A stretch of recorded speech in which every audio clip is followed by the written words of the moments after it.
Okay, I think this is better now. Okay, so like I said, step 1, 2, and step 1, 3, 5, 6, you use ATP and synthetase. The trick is in biochemistry, whenever you see synthetase, you know that ATP is being used. That's what you should know. Then step 2 and 5, you use glutamine, while step 3, you use glycine. Step 7, carbon dioxide is used, and step 8, you have aspartate. Knowing this in your head is the first step for demystifying the purine pathway without any problem. Okay, we don't really have time, so let's do fast. So the first thing, you should know this in your head, so let's go to the pathway proper. Okay, now ribose 5-phosphate. Remember that in the ancient patients, you know now, right?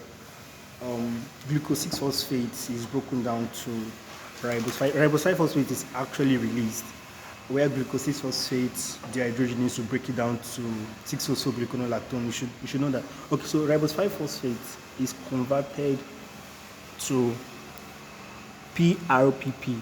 I don't really have strength to write this. This PRPP means phosphoriboside pyrophosphate. Phosphoriboside pyrophosphate. Now the exam I got this is PRPP synthetase. Remember what I told you that step 1 you need ATP and synthetase, right? Okay, now you're seeing it. So we need ATP here. So for step 2, PRPP, this is step 2, right? For step 2, you need glutamine. You know that glutamine is an amino acid, right? So glutamine, so this is going to give you 5-phosphorybosyl amine because of the amino acid you've used. So what is going to be here? This is PRPP glutamyl aminotransferase. See, the aim of this video is to make it easy for you to understand what you see in your textbooks. Okay, so the 5-phosphorybosyl amine, this is the test step, right? Remember what I told you in the test step, that there is ATP and there is also, what else? The synthetase now. So this is ATP, and you have the synthetase. And so this is going to give you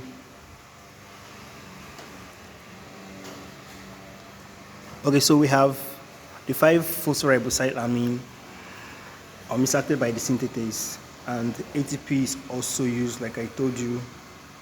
Secondly, there's also glycine. Remember what I told you now, that in step 3 glycine is used, so we also have glycine here. So this is going to give you glycinamide